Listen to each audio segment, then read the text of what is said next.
Mojzesovo kvarteto je slovenské sláčikové kvarteto, v ktorom hrajú 4 hudobníci, Jozef Horváth, Julius Horváth, Alexander Lakatoš a Ján Slávik. Čiže prvé husle, druhé husle, viola a violončelo.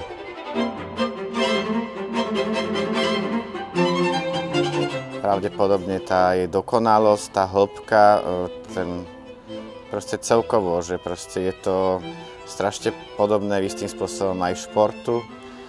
Treba sa tomu venovať strašne veľa, strašne dlho, s láskou, s pokorou.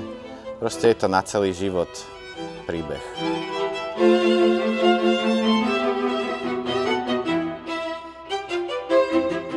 Tak ja by som sa určite chcel stretnúť s našim veľmi dobrým kamarátom Vladislavom Kupkovičom, ktorého aj dnes na koncerte hráme.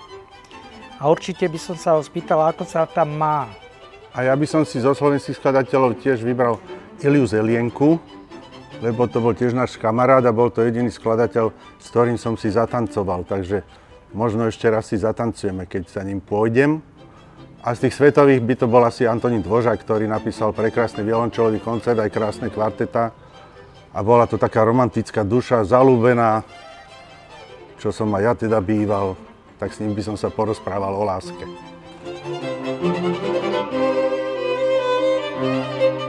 Ja som skoro vždy presný a naučil som svojich kolegov, aby chodili presne. To znamená, že už teraz nikto nemešká. Všetci sú aspoň o 5 minút skôr. Ale voľakedy som ja meškával ešte pred mnohými rokmi, ale snažil som sa polepšiť.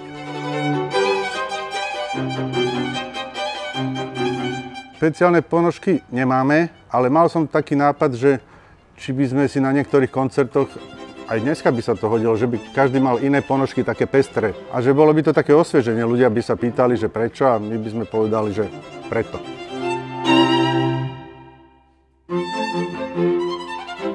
Nemôžem nič iné povedať, iba Mojzes, lebo sme Mojzesovo kvarteto, takže... Mňa možno kolegovia zabijú, Mojzesovci. Je mi jednoznačne bližší Haydn ako Mojzes. Ale veľmi mi je blízke Mojzesovo kvarteto.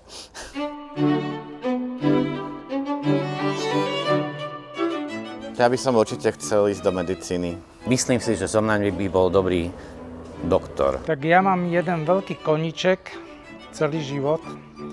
Som stále aj kupoval časopisy a to je interiérový dizajn. Ja by som asi zostal pri tej hudbe, ale keby som si musel vybrať, keď som bol malý, ma veľmi bavil tenis. No.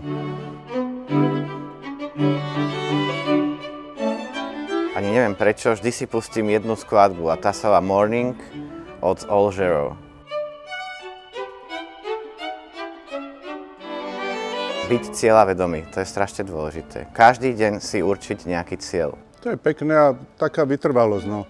A nedať sa odradiť, čak aj my sme koľkokrát zlyhali alebo nemali sme úspech a človek si musí veriť, že povedzme druhýkrát to niekedy inokedy dosiahne a keď tomu verí, tak vlastne sám na sebe pracuje neustále a to je asi to najdôležitejšie.